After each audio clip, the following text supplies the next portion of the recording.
Just ahead on One Detroit, a Michigan couple embarks on the Great Muslim American Road Trip. We'll talk with them about the PBS series that follows their cross-country journey. Also, your house could pose an environmental issue. Just like air pollution and water quality, Great Lakes Now has that story.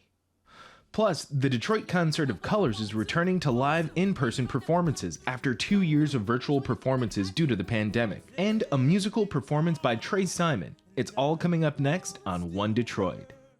From Delta Faucets to Behr Paint, Masco Corporation is proud to deliver products that enhance the way consumers all over the world experience and enjoy their living spaces. Masco, serving Michigan communities since 1929. Support for this program is provided by the Cynthia and Edsel Ford Fund for Journalism at Detroit Public TV, the Kresge Foundation. The DTE Foundation is a proud sponsor of Detroit Public TV, among the state's largest foundations committed to Michigan-focused giving. We support organizations that are doing exceptional work in our state. Visit dtefoundation.com to learn more. Nissan Foundation and viewers like you.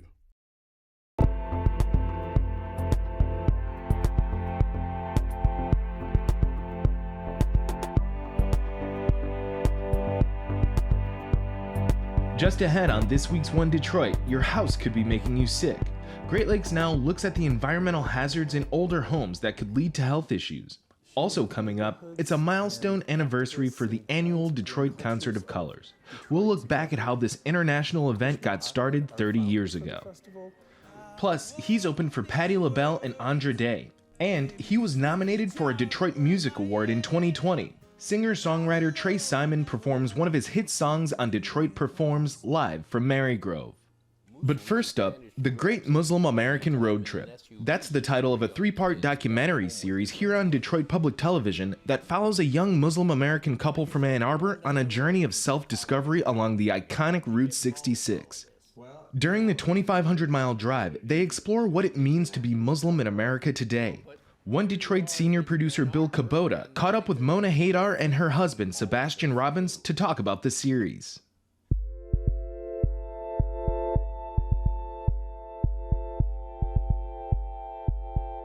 We thought we knew something. We thought we were smart people, and this show is very humbling in that way. This is blowing our minds.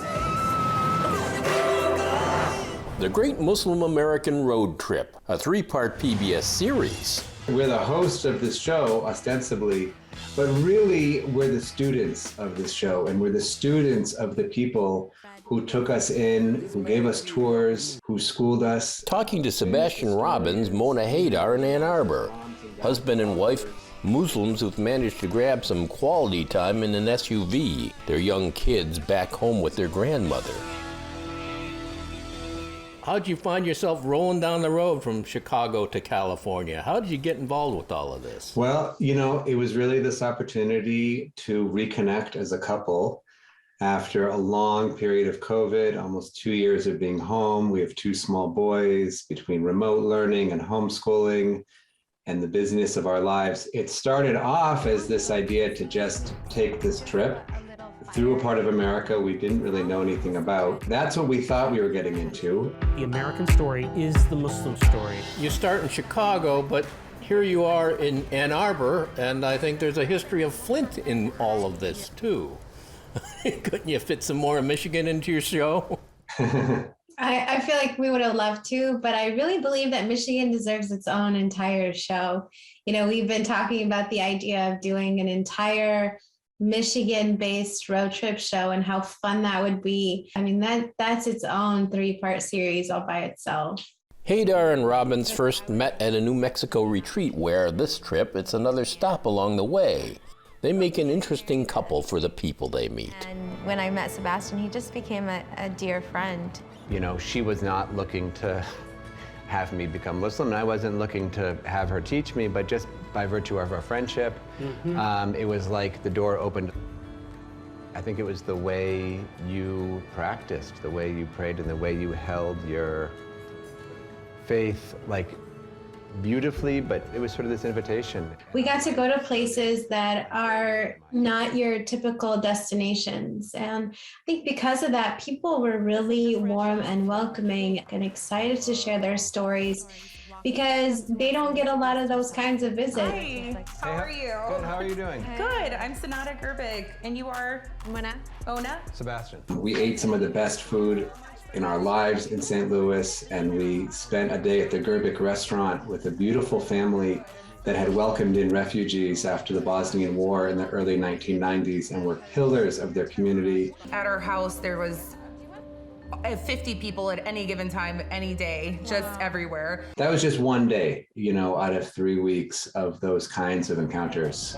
If you're doing this. Route 66 takes them through Oklahoma, leading them to Tulsa jazz man Leon Rollerson. I've had a lot of Muslim musicians in my band.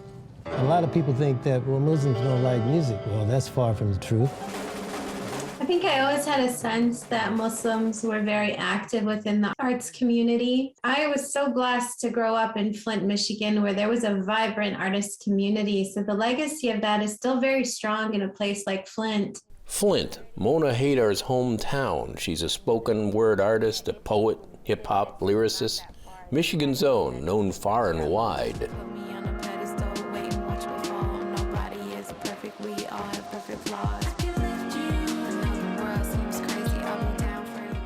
In Tulsa, Haydar finds her connection as an artist to jazz musicians. It's a process, the struggle they have in common. Through Rollerson, she learns the long list of Muslim jazz players, names like Blakey, Coltrane, Lateef. Love chant, love chant. Jazz and jazz music and the influence of Muslims on jazz and jazz music, they came from deeply spiritual places.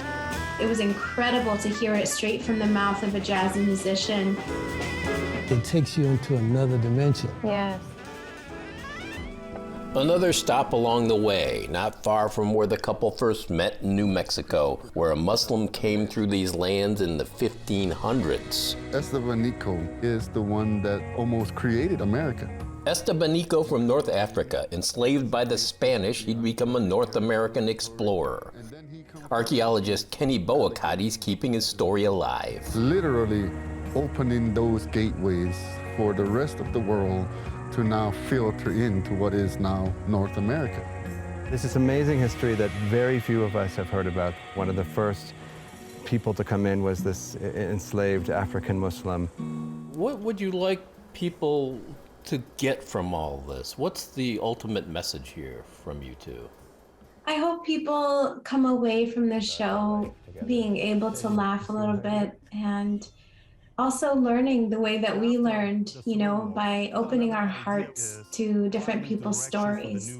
Someone said recently, you're a white guy and Mona's Syrian American, and what's it like being married, and do a lot of cultural differences come up in your marriage?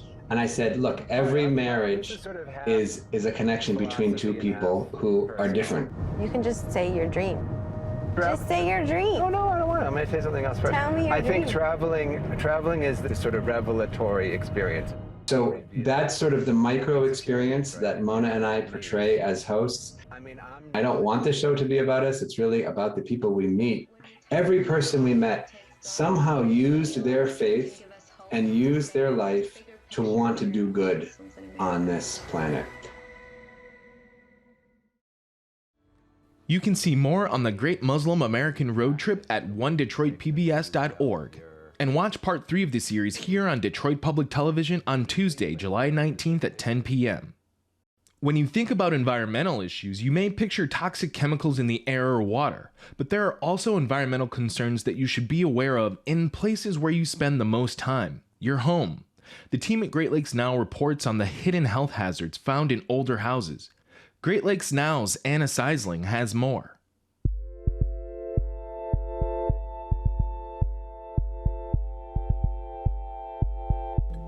Housing stock in Great Lakes cities is aging, and in Detroit, 80% of housing units were built before 1960. So it's no surprise that things like old windows, lead paint, and aging heating and cooling systems are becoming a big problem for residents and the planet. It's something journalist Nina Ignaczak has been thinking about. Last year, she co-wrote a piece for Outlier Media about the intersection of Detroit housing and environmental issues. What we came to discover through reporting, especially on issues like asthma, is that housing is as much of an environmental health issue, an environmental stressor to Detroiters as much as air pollution and water quality. Some of the most common and dangerous issues in these old homes are lead paint and lead water service lines. Lead can create a variety of neurological and developmental issues, particularly in children. Other issues like damaged roofs or flooded basements can lead to mold and chronic respiratory issues like asthma. We all have asthma because of the basement has mold and mildew in it. Thomasina Weston lives on the southwest side of Detroit with her grandchildren. She's been in her home for more than 20 years and has experienced a variety of issues that illustrate the many ways our homes and the areas surrounding them can become a threat to our health. I don't get much sleep. You know, once you're woken up, you're woken up. It's not like you just like go back to sleep. And you know, the crazy thing about it is the house shakes. My bed shakes because of the rumbling of the trucks. And when it's like a bunch of them, you think you're on a roller coaster ride. Yeah. Thomasina says she suffered some hearing loss and a constant ringing in her ears called tinnitus as a result of the constant truck traffic just outside her home. It's awful, and it's making my quality of life crap. Another issue with old housing stock is old windows and insufficient insulation, leading to high energy bills and, in some cases, dangerous indoor temperatures. Climate change has these, multitude of effects, but extreme heat was the one that really brought me into this space of climate change research, basically because my grandparents were experiencing it firsthand. Jalon White Newsom is a native Detroiter and the CEO and founder of Empowering a Green Environment and Economy LLC, a community and climate-focused consulting firm. My parents have been in a home that unfortunately has suffered flooding 5 times in the last 3 years. And it's not just a little bit of water, a sprinkle of water in the basement, but it's been feet, up to 8 and 9 feet of water in their basement. And so when I think about how climate change has impacted me personally and the lives of my family members, it has caused stress, it has caused health issues, it has caused for them to have the need to relocate and really be displaced from their home. It's been a financial strain, all of those things. And the data reveals a disturbing trend. Housing-related health problems tend to be most severe in low-income communities of color, meaning that this is an environmental justice issue. So we know that the practice of redlining, which concentrated poor people, low-income, predominantly people of color, into certain areas, created areas of disinvestment. And those areas were disinvested in terms of maintenance of the homes, in terms of lack of attention to neighborhood amenities like trees. They also tended to be places that were easy to put roads through and highways through. And so the people living in these areas have just had to deal with multiple environmental stressors. All of these things just kind of pile up and create a very unhealthy environment. You have people living in communities that don't have clean air, don't have clean water, and they are actually not healthy places to be. And so when you talk about environmental justice, to me, it's the goal or the aspiration, because we all want to live in an environment that is healthy, that's safe and clean. And so environmental justice is that movement of people, that grassroots movement of people, regular citizens, regular folks that are saying, I'm not going to tolerate this anymore. So we need to change our laws. We need to change our practices. We want to demand an environment that we can be healthy in. Dr. Ijeoma Nodim Opara is an assistant professor of internal medicine and pediatrics at Wayne State University School of Medicine in Detroit. She's a physician and an advocate for health equity. We know that when we are in homes that are not protected against those toxins, folks experience either new illnesses, or if they have illnesses, those illnesses are worsened. We know and studies show that when you have a healthy neighborhood, first of all, when your house is part of a neighborhood and a community with strong cohesion, where folks are together and working together, that folks are healthier in those places. And so that becomes very, very key. When you have a place where a neighborhood or community where you have homes that are old and not maintained, and you have folks that are falling ill, that impacts upon the health and wellness of everybody in that area, as a matter of fact. So healthy communities, healthy neighborhoods of folks who are in stable, affordable, well-maintained homes is really key to building a healthy society that can prosper and thrive. It's all interconnected. In the summer of 2021, Detroiters were surveyed about how the city should spend $426 million in federal funds that it would receive for community investment under the American Rescue Plan Act. Their top choice? Rebuild our neighborhoods.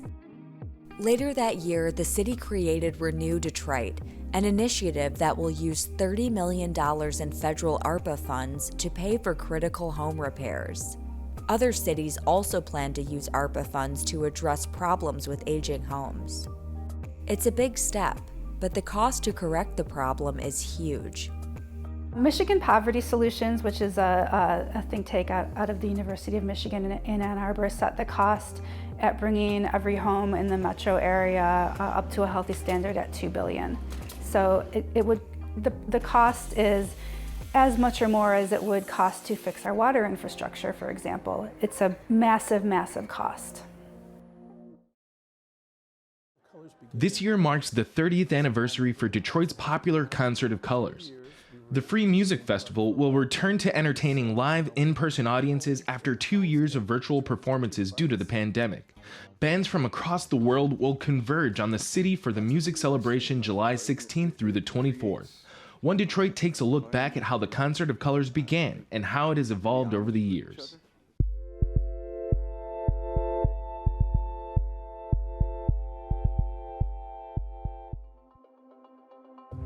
These are changing times that we're living when it comes to race and culture.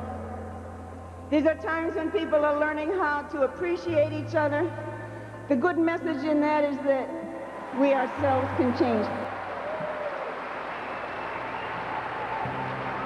The Concert of Colors really is focused on the question of equity, diversity, and justice, and of course, music and art. That's when you do the things you do. It's done in 24 of Detroit's major arts institutions as a festival. It brings in artists from all over the world, and of course has an emphasis on Detroit artists as well. The aim is to bring people together to enjoy each other's communities and cultures and ways of life, and to build respect for each other. We want peace in the world. We're celebrating our 30-year anniversary this summer, and it began as a grassroots collaboration with neighborhoods and activists in trying to bring cultures of Detroit together. Ishmael Ahmed, our founder for the festival, realized early on, as many of us do, that music is the great universal language, so to speak, and that people could really connect through experiencing other people's music, experiencing their culture, their food, their dance. And so the Concert of Colors began in parks, small neighborhood parks, and has grown through the years. We were at Shane Park for a while, we were with the DSO, and now we're homed and housed at the Detroit Institute of Arts. And we are all over the Midtown area now. That's a really nice thing about Detroit, and it creates an environment where I think people are really honest with each other. It's a very real city. The music that comes out of here is very real. And if you're not putting on any airs, you sort of look after each other a little bit. In my job at Blue Note Records, I'm moving around the world all the time. And it just feels like people are nicer to each other here. I don't know how to put it any other way.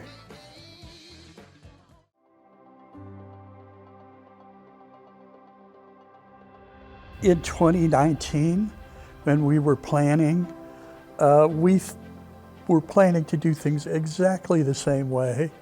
And when COVID started and really became a force to be reckoned with, it became clear that we couldn't do it the same way.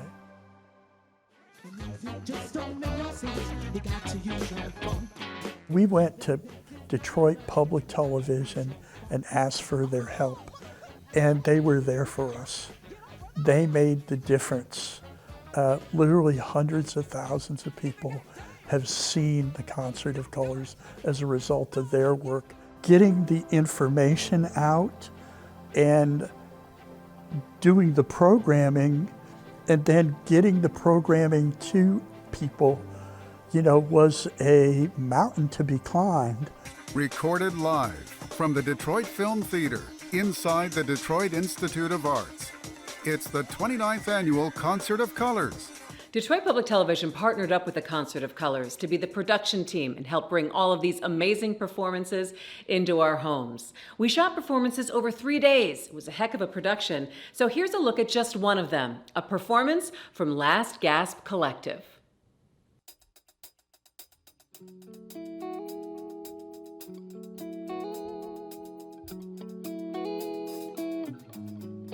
Saying and doing what you want to, and you don't ever come through, enjoying that I do for you, baby, what am I getting into? The virtual programming was hugely successful.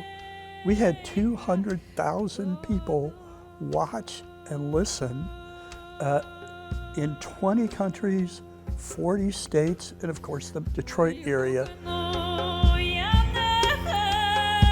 We can't be the same every year. We have to change. We have to learn, change, and apply. It's tough to deal with. It's a lot for people to carry around.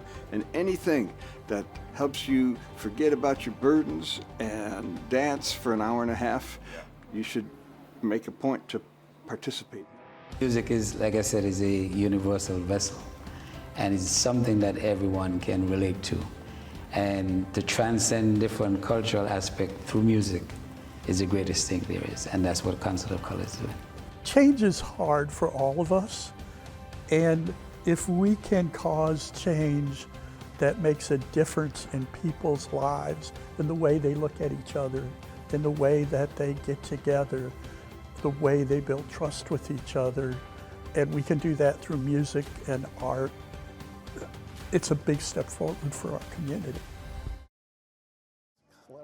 And a documentary on the 30-year history of the Concert of Colors will premiere at this year's event. You can also see the 1-hour film here on Detroit Public Television on Monday, July 25th at 9 p.m. That will do it for this week's One Detroit. To close tonight's episode, here's Trey Simon performing his single, The Impossible, on Detroit Performs, live from Marygrove.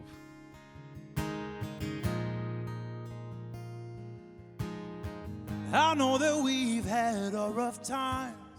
Lately things haven't felt right. Don't forget the words that I pledged on a wedding day till my last breath. We have so much to fight for. I hate that I left your heart sore. I'll do anything to make it right. One last day on the front lines, on the front lines. We can do the impossible. Baby, I won't let us fall. I know we're standing on the edge, but we're stronger than this.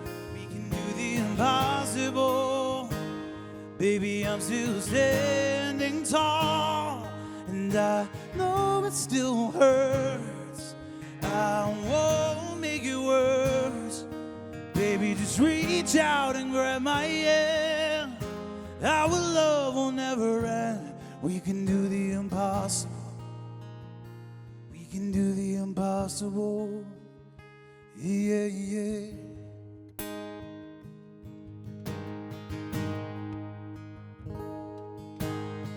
Honey, just think about our kids. Don't want them to see us end like this. Let's push through. when things get rough. Show them the meaning of true love. I worked so hard to gain your trust. I know my words don't mean much. I'll become the man that you dreamed of. Fit to you, just watch me love. Just watch me love. 'Cause we can do the impossible. Baby, I won't let us fall. I know we're standing on the edge, but we're stronger than this. We can do the impossible. Baby, I'm still standing tall, and I know it still hurts. I won't make it worse. Baby, just reach out and grab my hand. Our love will never end. We can do the impossible. We can do the impossible. From Delta Faucets to Behr Paint, Masco Corporation is proud to deliver products that enhance the way consumers all over the world experience and enjoy their living spaces. Masco, serving Michigan communities since 1929. Support for this program is provided by the Cynthia and Edsel Ford Fund for Journalism at Detroit Public TV, the Kresge Foundation.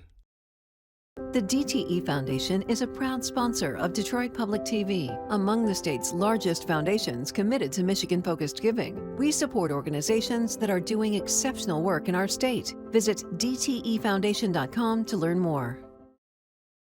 Nissan Foundation, and viewers like you.